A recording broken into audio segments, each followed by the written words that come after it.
Morning मित्रांनो. तर मित्रांनो, आज आलोय सकाळी थोडा उशिरा कामावर, कारण मित्र काल गावाकडे गेलता. तो आला, त्याला रात्री उशीर झाला यायला. त्यानंतर मग आता आलोय ऑफिसला. 2 कॉन्टॅक्ट नंबर लावायचे मित्रांनो. काल जास्त धुळीमुळे ना, धुळाची नाका तोंडातून गेल्यामुळं ना ही झालं आहे, थोडंसं सर्दी आल्यासारखं झालं आहे. आता उद्या कसा म्हणजे असं पूर्ण पॅक झाला आहे. आता गोळी वगैरे घेतो आणि नाश्ता वगैरे करतो आधी, नंतर गोळी खातो. थोडी असं चेहरा बघा ना कसं सुकल्यासारखा झाला आहे. असा तुम्हाला कुत्रा दाखवतो इथला मित्रांनो. माझ्या मागं त्या दिवशी माझ्या मागं पळाला होता मी एक दिवस, ते कुत्रा दाखवतो. येऊ बघा इथं बसलाय. चल भैया, कसा आहे इथं ऑफिसच्या बाहेरच असतो कायम पडून.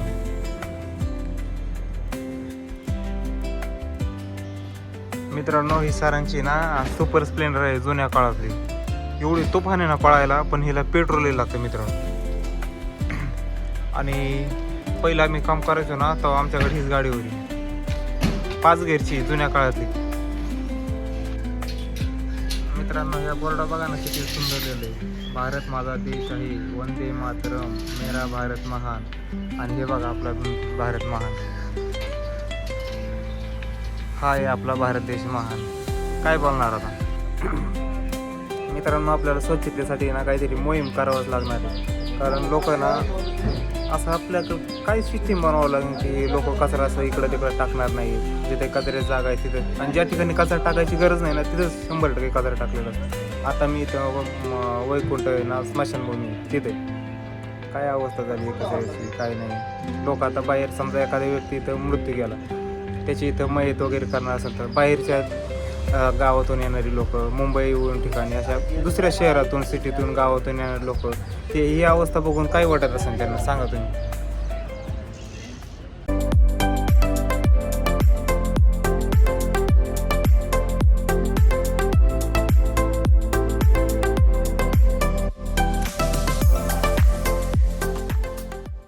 मी आहे आता सिलाई चौकात. तुम्हाला पुण्यातली सगळ्यात उंच इमारत दाखवतो आता, अबिल बिल्डरची. बघा ही पुणे सिटी बघा कशी खाली पूर्ण. हा बघा, हा रोड खाली, आम्ही ना वरती होल्डिंग वर येतं. खालचा रोड बघा, हा आहे सिलाई चौक. आणि ही बिल्डिंग बघा समोरची, आहे का नाही पुण्यातली सर्वात उंच बिल्डिंग. दिसते का तुम्हाला दुसरी बिल्डिंग उंच कोणती? जेवढ्या पेठा वगैरे आहेत ना पुण्यातल्या, मेन पुण्यातल्या, तेवढ्यांच्यात अबिल बिल्डर एवढी एकच बिल्डिंग मोठी उंच इमारत.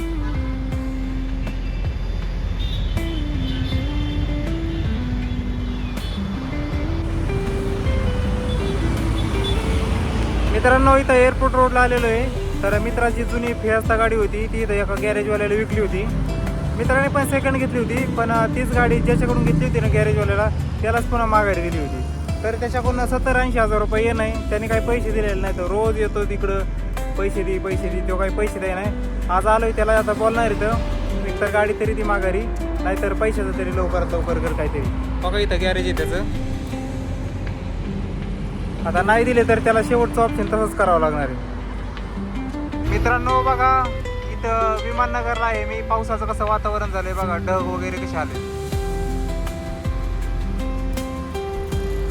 तुमच्याकडे असेल ना पावसाचं वातावरण तर कमेंट करून नक्की सांगा.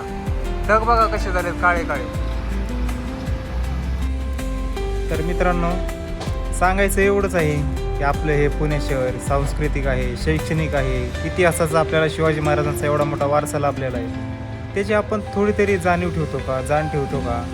बाहेरचे लोक आपल्या शहरात आल्यानंतर काय संदेश घेऊन गेले पाहिजेत? बाहेरच्या देशातून येतात, बाहेरच्या राज्यातून येतात.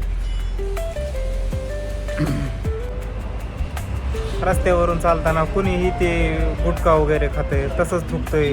गाडीत 4 व्हीलर असेल तर त्यात चिप्स वगैरे जे काही खाल्लेलं असेल ते कचरा तसंच गाडीतून फेकून देते. कचऱ्याचे डस्टबिन आहेत ठिकठिकाणी ठेवलेले. पुन्हा म्हणायचं सरकार काही करत नाही, महानगरपालिका काही करत नाही. पण आपलं बी तर काम आहे ना कचऱ्याचे टाकणे. तर उद्यापासून मी अशा चांगल्या मुद्द्यांवर बोलणारच आहे मित्रांनो. ब्लॉगमध्ये टाकणार आहे. कुठं रोडची समजा काही प्रॉब्लेम असेल त्याच्याबद्दल टाकणार आहे. कचरा वगैरे हे आपल्याच हातात आहे ना, आपलं शहर सुंदर ठेवणं. आपणच नियमांचे पालन नाही केलं तर कसं होणार? पद्धतीने मित्रांनो आपला ब्लॉग आज इथंच आपण संपवू. भेटू आपण उद्या नवीन ब्लॉगमध्ये. तर सबस्क्राईब करा चॅनलला आणि भेटू नवीन एका व्हिडिओमध्ये.